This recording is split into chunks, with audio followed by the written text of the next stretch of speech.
like to start today. Can I start, Jeff? I may get called away for a diaphragm. Ah, your expertise. Yeah, we'll make you the start presenter. Here we go.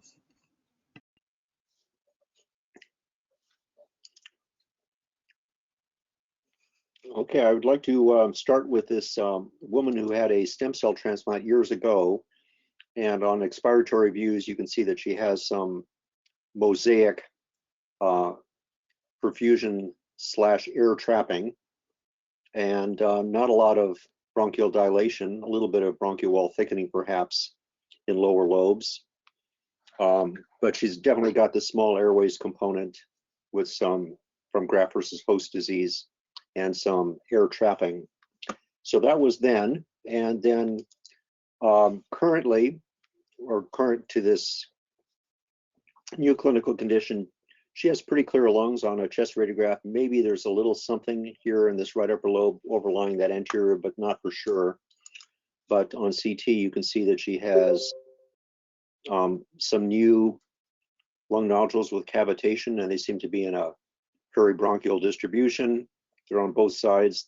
This is kind of expiratory CT, but she's has cavities and some air trapping.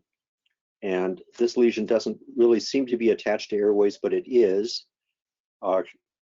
Can show you on coronal view, since you don't trust me and shouldn't. But you can see that even that lesion in the right upper lobe is peribronchial. So here it is. This is that lesion we were just looking at that looked like it in a lung nodule. So this turns out to be Aspergillus colonization of her upper airways. She is on steroids for her graft versus host disease. And she's susceptible to that, given that she's already got a bronchial abnormality too, in terms of having had the small airways disease and a little bit of large airways disease. So this is Aspergillus moving into that situation. I'm not sure that there are any lesions that would really qualify as invasive Aspergillus. I think this is really peribronchial infection. So if it's invasive, it's really invading from the airways colonization, I think, rather than the usual necrotic lung nodules with angioinvasion. And she got better on some oral antifungals. So this is Aspergillus complicating airways disease from graft versus host disease in the setting of bone marrow transplantation, stem cell transplantation. David, is there any literature or evidence that shows higher rates of infections or certain infections in recipients with GVHD airways disease? Well, I think that the usual susceptibility to infection is the steroids that are used to treat the graft versus host disease. Mm-hmm. I think that's probably operating in her. But anytime I see an airways distribution of Aspergillus, I also wonder about people smoking marijuana, because that's a good way to deliver Aspergillus to your upper airways. So I think she was asked about that, and I don't think she was a marijuana smoker, but that definitely needs to be part of the clinical questioning. Mm-hmm. David, was this did this grow in the culture, or did they diagnose it off of the blood work, like the galactoman?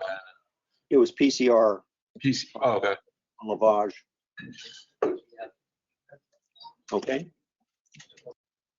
So here's a man who traveled. Somebody went to Southern California and to New York, and he had a cough, and he's got this consolidation above his left lung hilum. Doesn't show up particularly well on lateral view. It's kind of lurking up here. But let me show you a later radiograph with after this had resolved, so you can see the difference. I think it makes it easier to see what was there before in terms of this low-grade consolidation. So fever, cough, and stuff like that, didn't feel well, and got a CT scan. And you can see that there's actually quite a bit of consolidation there in that left upper lung. Let me show you cross sections. And so I've got this big blob here. tracking out along airways. And then we have a bunch of other smaller nodules scattered around throughout both lungs. And they didn't say where in Southern California he went, but then he developed a skin lesion. He had a rash and he had a pimple, and they biopsied the pimple and cultured the pimple, and they grew cocci. So this is Coccidiodomycosis. So he had lung and skin involvement. Sort of like, sounds like blasto in Wisconsin, doesn't it, to have skin involvement along with the lung involvement? Absolutely. Yeah, small round organisms, so much in common.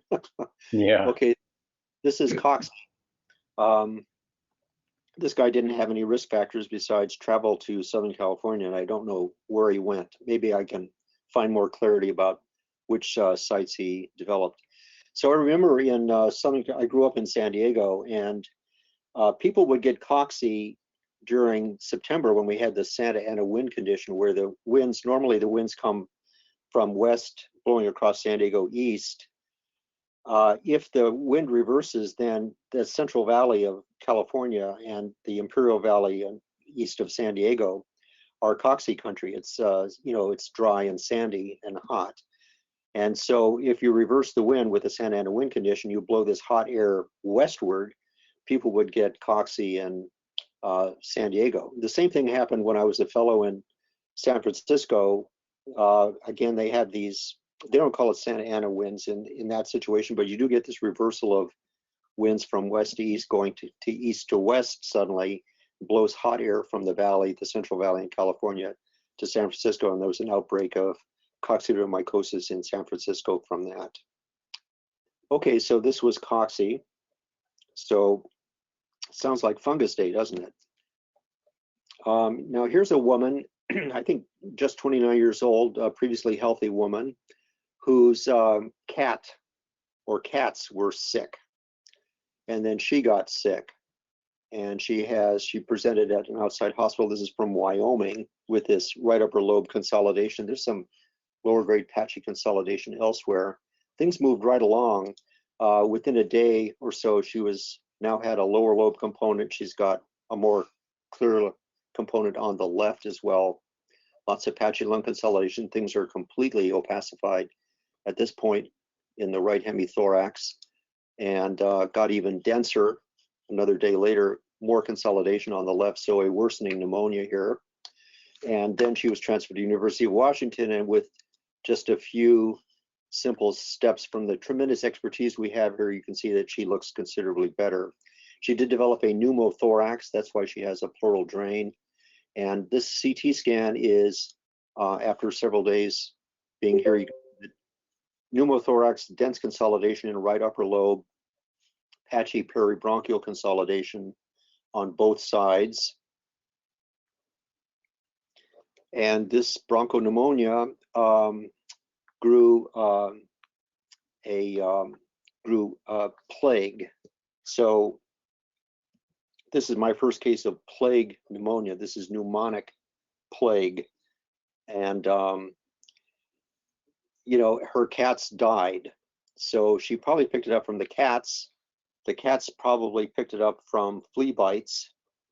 And, there are natural reservoirs of this infection. It was thought in the Midwest that prairie dogs were a source of plague infection, but this is transmitted from these animals to this human. And she is doing better on appropriate antibiotic. So, plague pneumonia. We saw a case years ago on here. I think Daniel Vargas from Denver showed it. It was caused by the patients got it from their dog who died, and the presumption was the dog got it from a prairie dog or a flea that got a prairie dog. Right. So. Yeah, and what's really interesting, and I read this years ago. There's a great book called Justinian's Flea. It's about the plague, and it kind of mixes history and biology. But at least what I remember from it, a lot of the research shows that the same organism, they've identified it through analysis of bodies and whatever old DNA, that it's the same Yersinia pestis, and it really hasn't changed much over the millennia. Mm-hmm. So I don't know whether she caught it from her cat's coughing. I mean, I think the idea is that with pneumonic plague, that it is transmitted through the air. And rather than by bites of mosquitoes, I don't think that she had skin lesions. She didn't have buboes or buboes, however it's pronounced. But this was probably inhaled. So, but the cats probably got it from fleas, so it was introduced through the skin into the bloodstream, and they coughed probably, and then she picked it up in the air from them. So presumably it may be transmissible among people. I need to read more about this. I'm not very up on literature, and I don't know whether Google goes back to medieval times, but we'll find out. Okay, so 3 infections. Hi, so sorry to interrupt. My name is Matt. I'm one of the radiology residents at University of Wisconsin. I apologize if I'm going to miss this earlier, but how did the patient present? Fever and cough. Thanks. All right. Well, thanks, David. Those were excellent cases. And I was wondering if you were going to say plague when you said, was it Wyoming where she was from? Right. And the rapidly progressing consolidation. Yep. And I think it responds to, I want to say it responds to like doxycycline or something, or something like that. Pretty basic stuff, but okay. All right. Who wants to go next? I can go anytime. All right. I'll let you go next, Howard.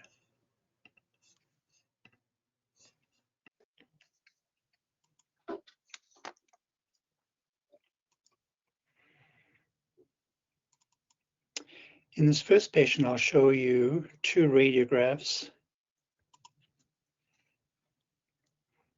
and give you a moment to look at that.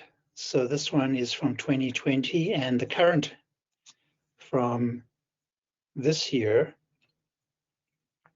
Patient has had a sternotomy, has a bioprosthetic valve in place, and the observation relates to the different orientation of the valve on the current examination, quite different from before, that one can't attribute to beam angulation, for example.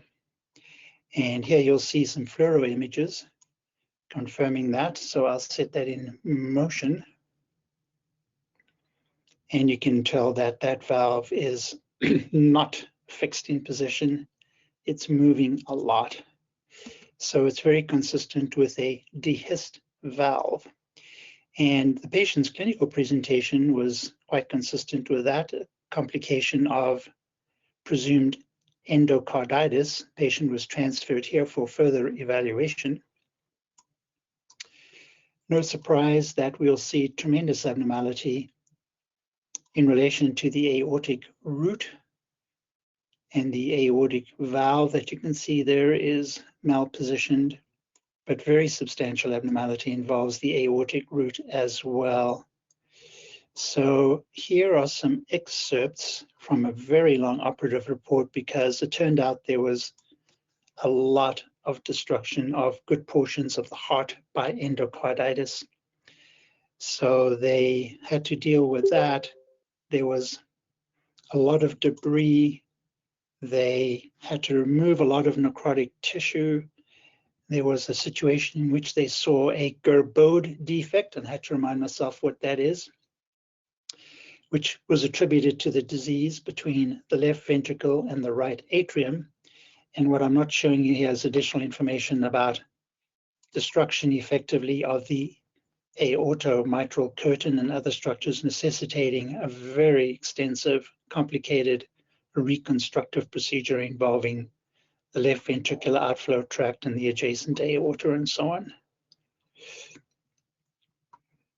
I couldn't see on this, certainly I couldn't see any communication between the right atrium and the ventricle, but that's what they discovered at surgery. But you can kind of see a vegetation extending into the right atrium if you scroll down a little bit. Yeah, keep going, and then right a little bit anterior. Here? Yeah. So abnormal tissue right Yeah, there. that looks like vegetation from the endocarditis. Something right in there. Mm-hmm. Maybe where they described and found this material which they removed and then found a fistula between the right atrium and the, yeah, it could be right there. Okay. Good. Thank you.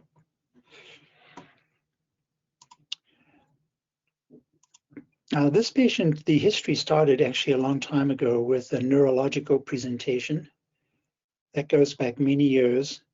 And among other things, she was diagnosed with intracranial sinus thrombosis at that time. And I haven't looked at these, so I'm just going to skip by them unless any of you see right away the sinus thrombosis that she had back then. Her pulmonary presentation, part of the illness, came quite a bit later. So this is 2007. 2 years later, we see an opacity or opacities in the left lung, a change. And aside from these opacities, at least one can't see anything that tips you off just on the basis of that image as to the diagnosis. So let's go forward in time. So this is 2009 to here. So I'll start with the lung windows, and we'll see that there are multifocal opacities in the lungs in multiple locations, variably sized, subpleural lungs in particular, mostly in the left lower lobe. And then when I switch over to the mediastinal window, we'll see substantial pulmonary artery pathology. So she has a combination of occlusive lesions, rather extensive and severe, in relation to pulmonary arteries. There is an aneurysm of the pulmonary artery there, and a large aneurysm here with some You guys able to hear it? thrombus. No, them. On Teams? I don't hear anything. You don't hear it? No. Okay. Hey, Nick, mute your microphone, thanks. Okay. Certainly these opacities down here, given what we see in the vessels, are consistent with pulmonary infarcts from ischemia. The vessels are occluded, very narrowed. Look at the vessel disappearing here to the right lower lobe. So as you might suspect, she does indeed have Behçet's disease, rather severe. And we then see that she had an interventional procedure in which these two aneurysms, that one and this one, were coiled. And now I'll show you a rather unusual, after this, a presentation of a complication related to the coils in the aneurysm there. So she reported a little bit later feeling something strange in her airway and coughing. And here, of course, you can see what's happening. There is a fistulization between the coil and an airway, and the coil is uncoiling its way up the trachea. So really a very unusual situation. So they bronchoscopically snipped it off there, but then decided, because of that fistula and the overall situation, to do a right upper lobectomy to remove, obviously, that vessel as well. So she had that. The last image that I saw on her was actually rather disturbing. So in looking down here, and this is the post-op situation, there's one remaining coil, the other findings with cavitation from areas of infarction. It's like her lung down here, where she had a lot of opacities, literally just disappearing. And I presume this is just a consequence of infarction and sufficient ischemia that the lung is just falling apart and disappearing right down here. That's the only explanation I can think of for the evolution of this right lower lobe disease. Any thoughts about this in particular? I agree with you. It almost looks like not quite like panlobular emphysema, but where there's just no lung architecture left and probably just fibrous tissue holding it together, because that's a sizable infarct there. Yeah.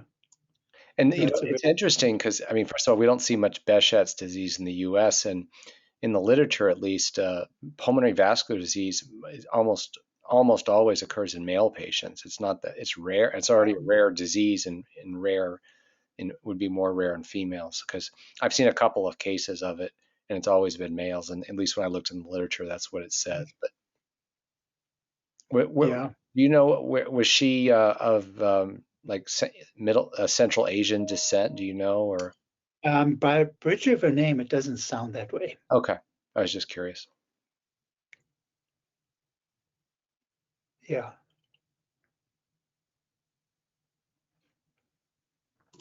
Impressive. All right. And this one's really quite unusual, so I'd appreciate your thoughts. Patient comes in for placement of a pacemaker. Apparently, the placement of this dual chamber pacemaker went just fine. So after they do the procedure, probably the same thing in your hospital, they obtain a radiograph very soon after the procedure. The patient is kept overnight and images are obtained the next morning to make sure that the pacemaker wires are unchanged in position. There's no complication like a pneumothorax. The patient is discharged. So this image is obtained after the procedure, and here's one. Sorry, I'm going to fix that.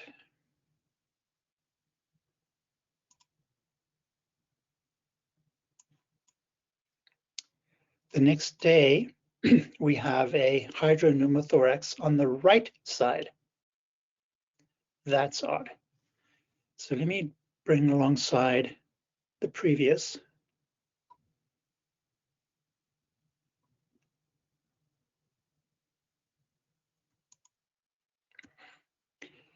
And in looking at the wires, as best I can tell, they look the same, or at least I can't tell a difference. So after this was discovered and the patient had a history of acute chest pain preceding this image, in the evening, they did a cardiac ultrasound and led them to make a diagnosis of perforation. So you can see the report of the ultrasound. Didn't have a CT, in an abnormal position, as well as pericardial fluid. So the atrial lead at some point going through the heart, mediastinum, to nick the lung and give you a right pneumothorax. Odd, but there you are. Does anyone see anything here that would give a hint that that had happened? No. Very strange, isn't it? Yeah, you wonder, did they try to get access during the procedure on the right, or did they have a line in there temporarily, or some kind of monitoring? I do wonder. I do wonder if something went a little bit wrong, or something happened and wasn't really described as such, and because they seem to make the diagnosis pretty promptly after this was discovered and the patient had chest pain. So I don't know. There's really no hint of a pneumothorax or anything else on the immediate post-procedure image, which is this one. So I'm not sure. But they did a lead revision and the patient did okay. All right, Jeff, those are mine. All right, thanks, Howard. All right, who else would like to present? I can present. I'm having tons of trouble with this, my system, but I'll try here. All right, give it a go.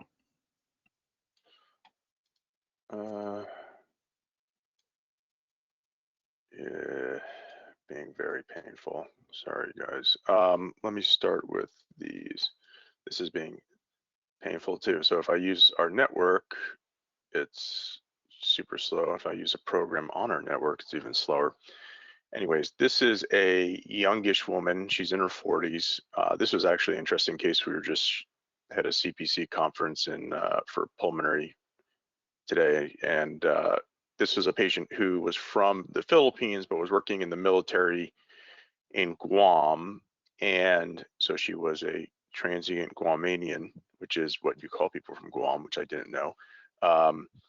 Anyways, so she had mediastinal hilar lymphadenopathy. She also had a history of lupus, but pretty well controlled. Her LV is dilated. She does have the lymphadenopathy, and her spleen is enlarged. So she came from the outside, and then she has underwent 2 biopsies at both Guam Naval Medical Center and the Naval Medical Center in San Diego, and both biopsies were findings that were suggestive of multicentric Castleman disease. So here, the spleen had all these areas of infarct in it. Anyways, so she had this diagnosis of multicentric Castleman disease, HHV8 negative, and it was both plasma cell and hyaline variants within the Castleman disease. Anyways, so that was itself kind of an interesting thought. There was also these lytic bone lesions. Again, it's going super slow, and kind of jumpy, but we'll see if I can stop. Anyways, you can see lytic lesions here. She did have a neuropathy. She did have skin manifestations, but so I thought when they showed me this case, it may be POEMS syndrome, but we know that POEMS usually has sclerotic lesions, although there are a few case reports of people with lytic lesions. And you wonder if there's occasional few sclerotic lesions here and there. And there are also case reports of mixed disease. Anyways, lo and behold, she starts developing, she's kind of being treated for Castleman's, but not doing well. She starts developing these lesions in her spine. So this is a T1 post, and if I can try to scroll through it, you'll not only see that there are areas of enhancement in the bones, which is not showing very well, but there is also multiple areas of enhancement in the cord, again, not showing very well as it's kind of jumping around. Let me see if the T2 shows it a little better. Yeah, you can see anyways, bright signal on the cord there. So she had lesions throughout the cord and the bones. She also underwent a head CT or head MRI, which showed multiple lesions in the brain, mostly in the posterior circulation. So this is kind of weird for Castleman's disease. She also was tested for a gammopathy, myeloma, or anything, and everything with that was negative. And there are scattered lesions in the brain, mostly posterior elements, or sorry, the cerebellum. And then she underwent a subsequent CT, getting to the punchline here soon, I promise. So you can see this extensive splenic infarct, wrong way. So she's not doing very well. She's in the hospital. You see her spleen is infarcted. She's in multi-organ failure and eventually dies. She underwent, so during this hospital stage where she was intubated, they actually bronched her, and everything was, everywhere they bronched, they got back positive mycobacterial, or it was AFB positive, but it was all, it wasn't Mycobacterium tuberculosis. It was actually MAI. And you can see here that she died, and her spleen is just all necrotic and filled with like pus. They cut it up, it's all necrotic. And everywhere they looked, every single organ they cut into, the lung, the heart, the bones, the bone marrow, the spleen, the liver, the brain, the cord, it was all MAI. And this was not an immunocompromised patient. So she actually didn't have Castleman disease. she actually had disseminated MAI.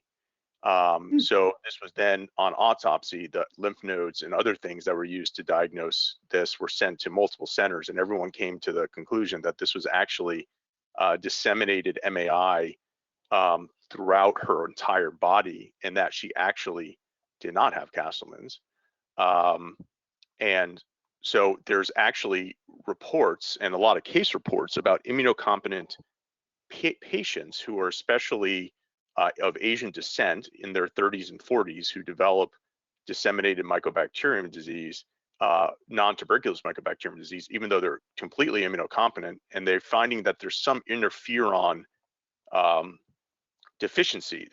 One of the, it might be IL-12 or one of these interferons that they're specifically deficient to, that allows, if they get infected, allows Mycobacterium, any of them, it can be Coccidiodomycosis, to just disseminate and be uncontrolled.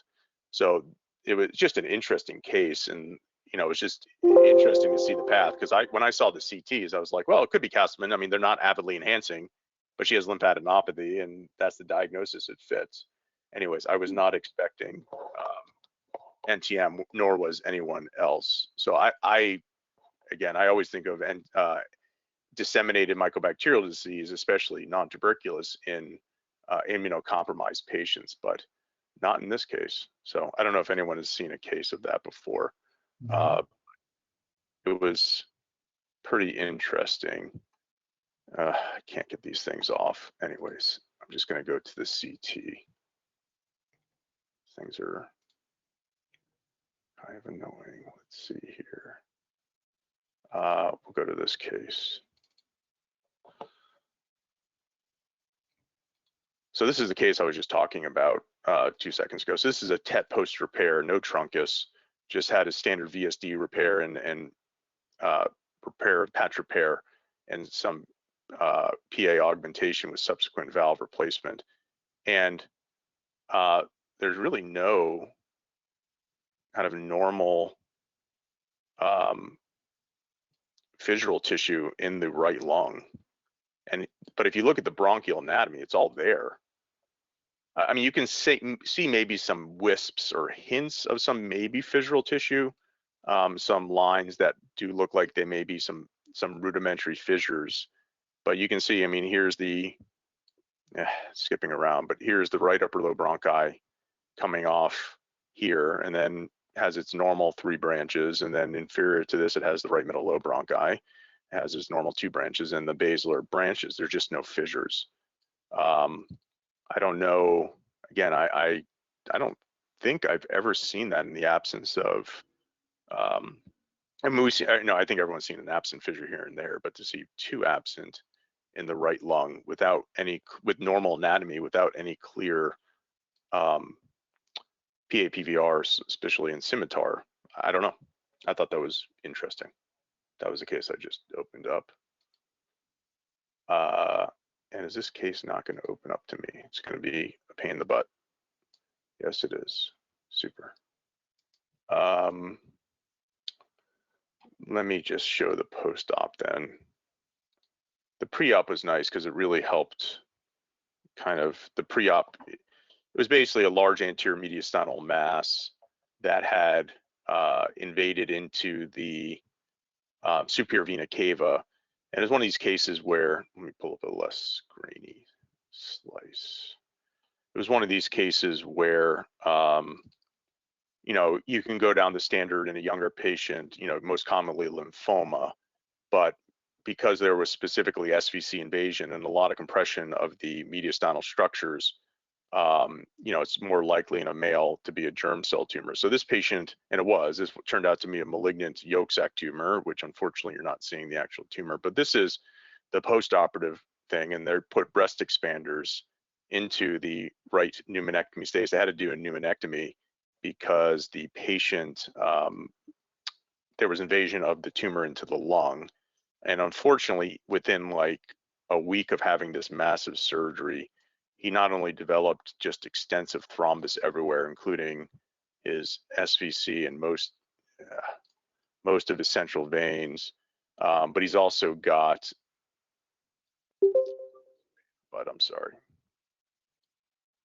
he's also got skin metastasis where they did the resection, and he also has, so here is like a skin metastasis. There's another skin metastasis, and he developed pulmonary metastasis. So this guy underwent this very complex surgery, and you wonder how much of this was tumor spread secondary to surgery. Here's one of the mets. And so pre-op, he just had this ugly looking tumor with no mets. And then post-op, within a week or two, he developed numerous pulmonary nodules in the skin metastasis. So just a very unfortunate case, but my hope was to show the nice pre-op film and show the and show the how to potentially differentiate lymphoma from a germ cell tumor, which is obviously not always easy. Let me see if I can do it here real quick. Anyways, Jeff, I'm not going to waste any more time trying to get this thing to be fluid, but it's just going to be a pain in the butt. But all right, I'll stop there. Yeah, I've seen use breast or tissue expanders in pneumonectomy spaces before. That's cool. Yeah, no, one of the surgeons does it for post-pneumonectomy syndrome, but I don't think, unfortunately, this kid's going to have time to develop that. Yeah. All right. Is that your last one? Yeah, I have one or two more, but I'll stop. Okay. It's painful. No. Peter, do you have any cases this week? Yeah, I have 3 pretty quick ones. Yeah, we got plenty of time, so go ahead. Kind of bread and butter vascular cases. I've been reading a lot of vascular recently. Good for trainees. So this one, this one's just a kind of a classic endoleak case, type 3 endoleak. So this is the one I'm scrolling on the right side is the prior. It was done 8 years ago, and you can see the graft here. And then this was done elsewhere, and the patient came back 8 years later after the procedure. So they just wanted to see what it looked, see how the graft looked like. You can see the separation here between the 2 components of the graft. So you have the main body component and the right limb component have separated, and you have contrast extravasating into the aneurysm sac. So this is a type 3, kind of a classic type 3 endoleak, which occurs at separation. Peter, did they make a distinction in the classification system between like 2 components separating versus like a fractured stent? Yeah, I've also looked at the paper. Almost all of them, I think, now are just from separations. The fractured, I haven't seen any fractured ones. So the only ones I've seen are from separations. Okay. Just basically these areas here that are, they just tend to, they have a tendency, a higher tendency just to detach. But the actual stent fracture I haven't seen. Okay. So I think almost all, I think what it seems like in the literature, the type 3 endoleaks now are essentially at, just separations of these components. That's what I've seen. I'm sure it's occurred, but I just haven't seen it. This one is an LVAD case I looked at yesterday, and it's just a very subtle, it's an example of a subtle finding here. So the main thing to look out for is the outflow tract. And here's they did a chest and abdomen. They usually do chest and abdomen to check for driveline infections. But one of the things we look for is the outflow cannula. And then the outflow cannula, obviously, you can see here all this streak artifact, just a very subtle filling defect right there, which has formed. And that's new from the prior scan. It's just hard to see, but you cannot see that finding in the prior.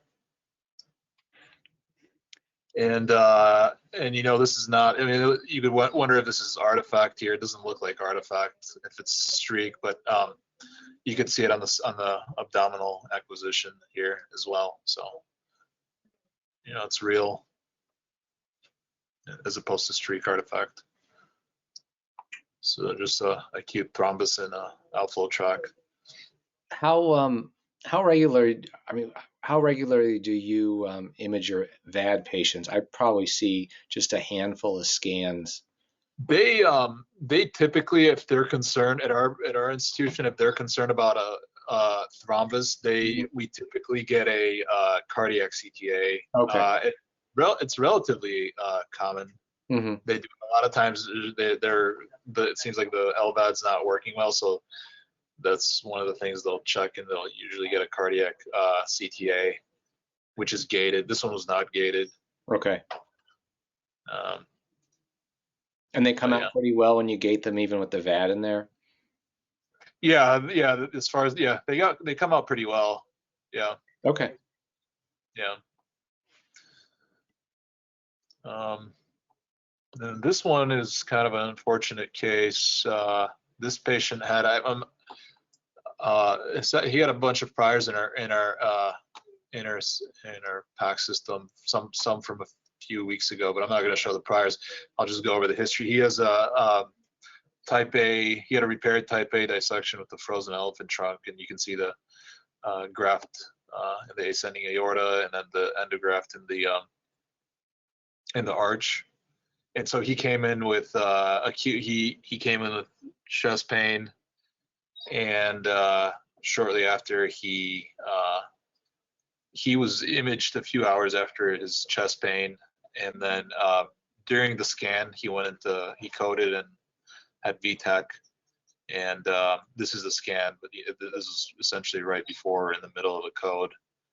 So on the non-con here, you can see this really large left effusion with multiple densities, and you can see the high density stuff here.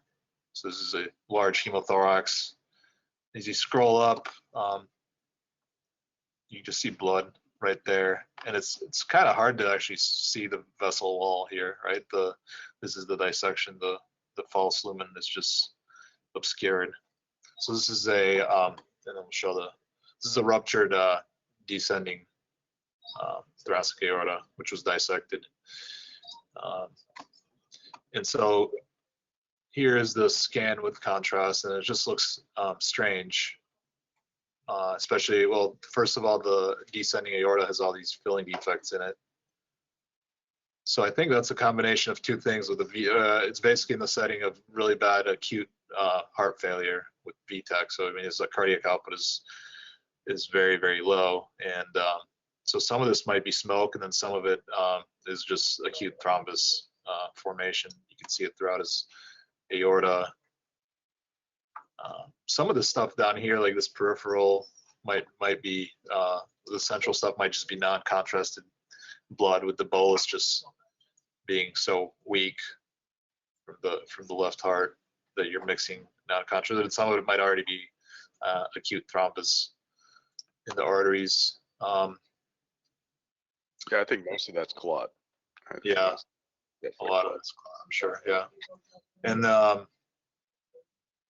and if you go to the lungs, you can see how much reflux. Basically, the right heart is completely collapsed. It's not filling with just due to poor circulation. It's not filling with blood, and then you can see the reflux. The contrast isn't coming back into the right heart, staying in the liver. And if you look at the lung base, you can see this dense contrast just layering here.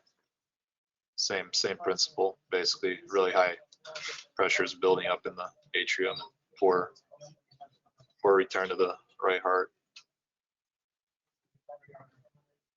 Kind of a sad case. Yeah. Wow. All right. That's all I have. Awesome. Thank you. Thank you.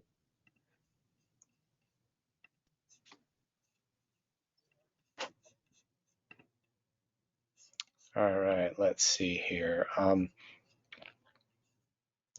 So this is a 60-year-old who had this mass in the trachea. You can see here it's a mucosal lesion, and typically you would think squame at that age, but if I remember, was a non-smoker, and it's pretty smooth looking. So anyway, this was removed or biopsied and then removed, and it was a adenoid cystic carcinoma, so the second most common tracheal neoplasm.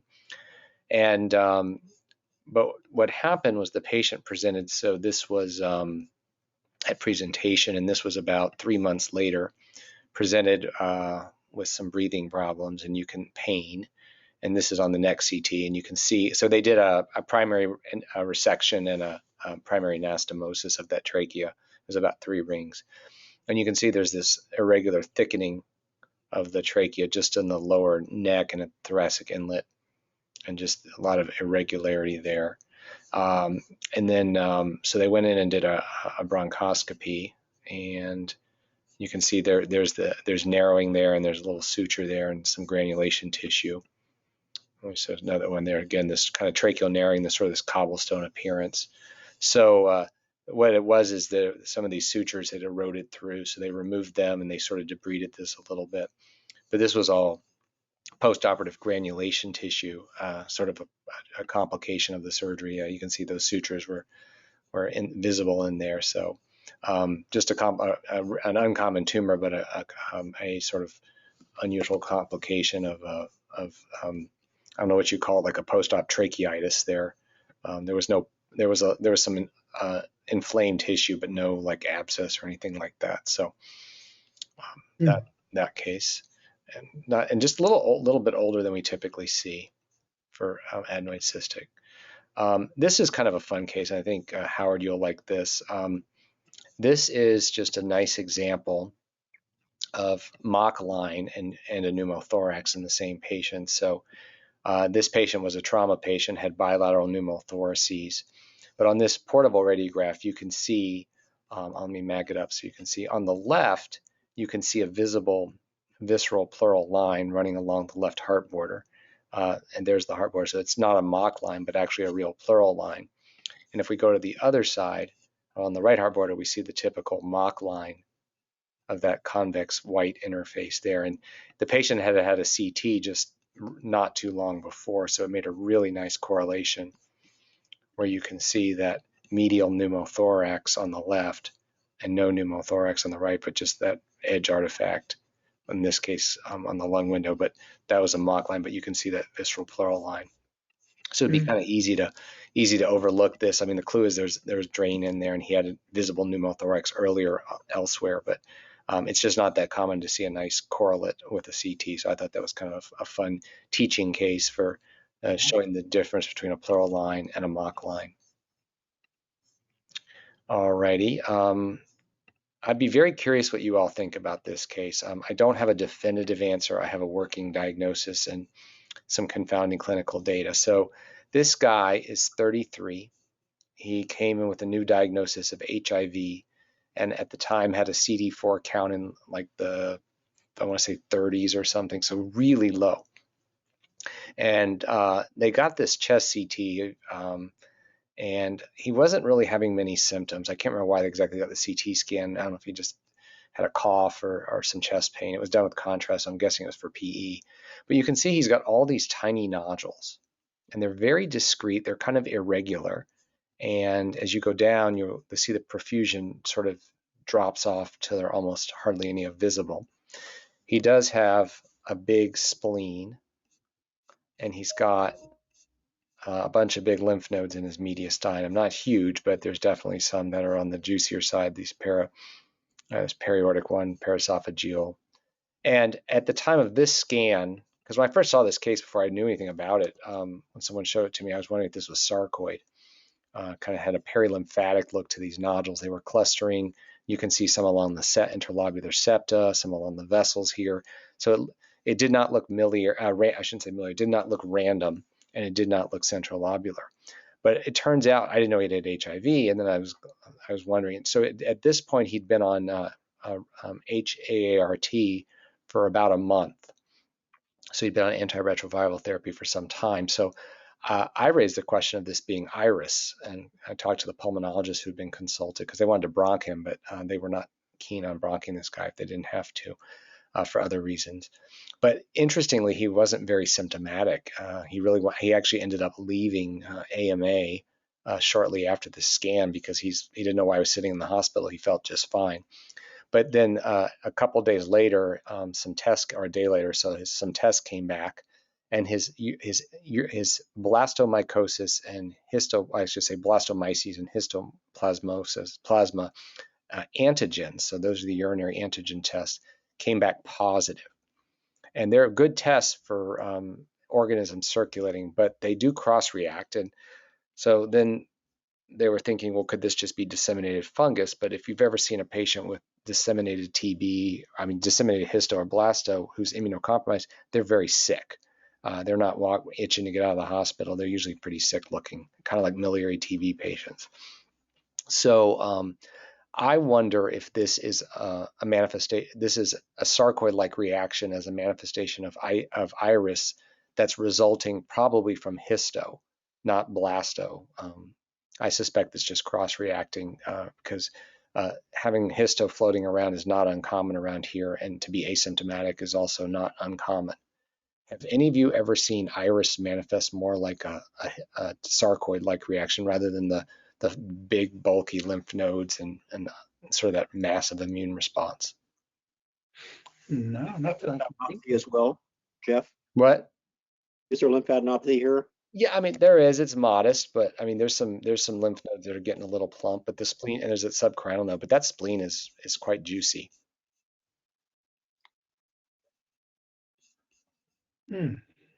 I've not seen enough iris because I don't see a lot of untreated HIV.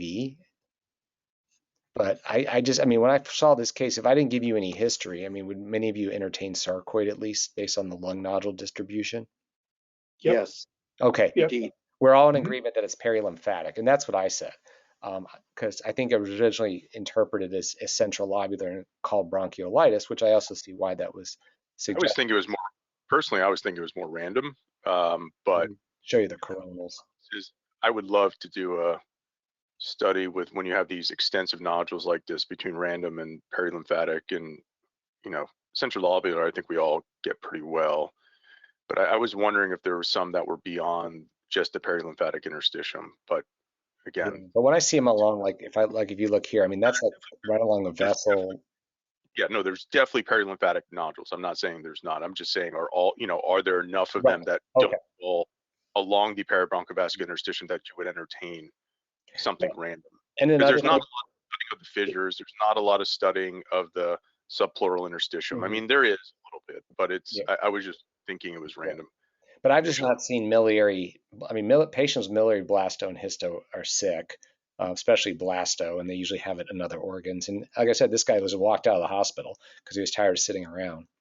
I know there's some social issues, but anyway, so they brought him back and started him on IV amphotericin, which I'm not sure what they're treating, but I'm not the expert in. So they were thinking it was fungal. Yeah, but I don't buy it. I don't buy that this is just fungus. I think and I talked to the pulmonologist, and he has a sense that this is probably iris as well, but it's probably instead of being mycobacterial response, it's probably histo. He may have had histo and maybe a mild infection, but when the immune system kicked in, it responded more robustly. Because that would explain the relative lack of symptoms and then this. But I mean, typically you don't treat histo unless they're symptomatic. Blasto you treat regardless. Is that true? You don't treat histo there probably get half the people treated. I didn't realize you didn't treat asymptomatic histo. No, you don't. Only blasto because there's no because it's That's at least that's what I've read in the most recent infectious disease paper. Yeah. But anyway, well, good. I'm glad you're in agreement with me that this looks sarcoid-like, but I don't know if we'll ever have an answer, but I suspect that's probably what it is, and I suspect it'll also go away in a short while if he continues his medication. The distribution is also very good for sarcoid and not good for blood-borne infection. Yeah. The sparing of the lower lobes. Saying it's more inhaled in distribution versus lower lobe. Right. It does not look like your typical. All right, I'll finish with this case, and I think you guys will like this one as well. And this is another mystery. I have an answer, I think, because it's a. Real fast, while you were doing that, I was just Googling iris and sarcoidosis, and one can find quite a few case reports describing sarcoidosis. Okay. And yeah, Yeah, I've seen it in iris too. So Okay. I mean that's what this looks like. Yeah, I think that was my the thought. nodes are part of, yeah. And having a fungus like that on board would explain a granulomatous look to it. I mean, a sarcoid type reaction.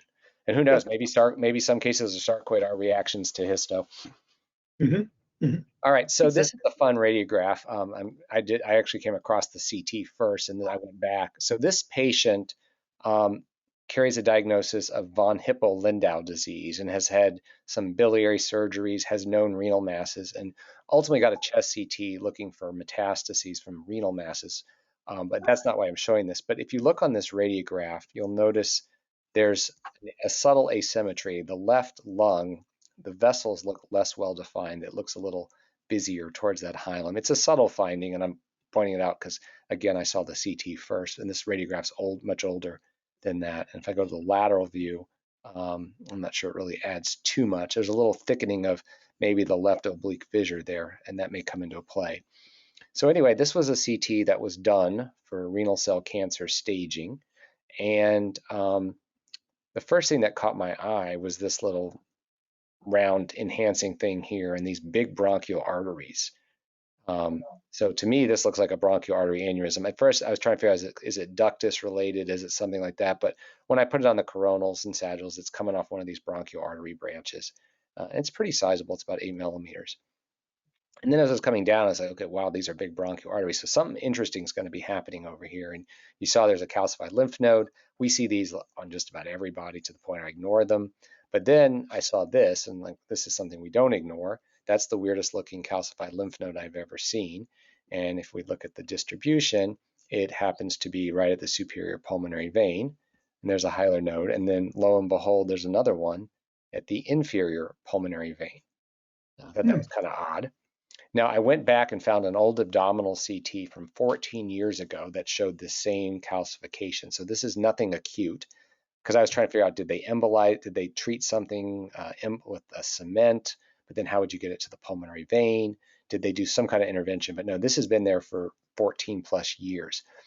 And then you start looking at the rest of the lung. Okay, something's not right here. So we're going to look at the lung windows, and clearly there's a difference in the two lungs. The left lung, the fissure is thickened. And if you look out in the periphery, there's all these dilated vessels going all the way out to the periphery, and then sort of little linear things there, and then some funny tortuous veins that go out the periphery. And then what I thought was really cute is this guy up here is like, okay, is this some kind of AVM? But then if you follow both branches back, they're both veins. So it's sort of a meandering vein. And with I think it's bridging the pleura right here. So I think what this is a chronically obstructed left superior pulmonary vein. If we go back to the soft tissue windows, with a bunch of transpleural venous collaterals, and then a similar but less obstructive inferior vein. And I think this is a case of fibrosing hilaritis, so a variant of fibrosing mediastinitis, which would explain the big bronchial arteries from the chronic sort of inflammatory process. The venous obstruction, the veins often are the first to go. And then there are calcified lymph nodes, so there's clearly evidence of old granulomatous infection. And sorry, David, well, there's one calcification for you, but it's not the classic speckled spleen. So I can't prove it's not something else, but considering where we live, it's probably old histo and an immune response to that. But this is kind of a crazy one because these transpleural collaterals are quite striking. So I thought this was just kind of a fun case, and I don't know what they'll do for it. One of our pulmonologists will see her. He deals with a lot of these patients, but and there's really not much to do for it. The literature doesn't support any treatment other than if you have stenosis, try to keep those veins open. But I think the superior one's already out, and the inferior one looks pretty good as of now, and it's been stable for 7 years or for 14 years. But do you guys agree this looks like a fibrosing hilaritis? Yep. Yeah. Cool. Definitely. Yep. All right. Very much. Well, I will stop there. Those were great cases today. Everyone, thank you. And we will meet again next week.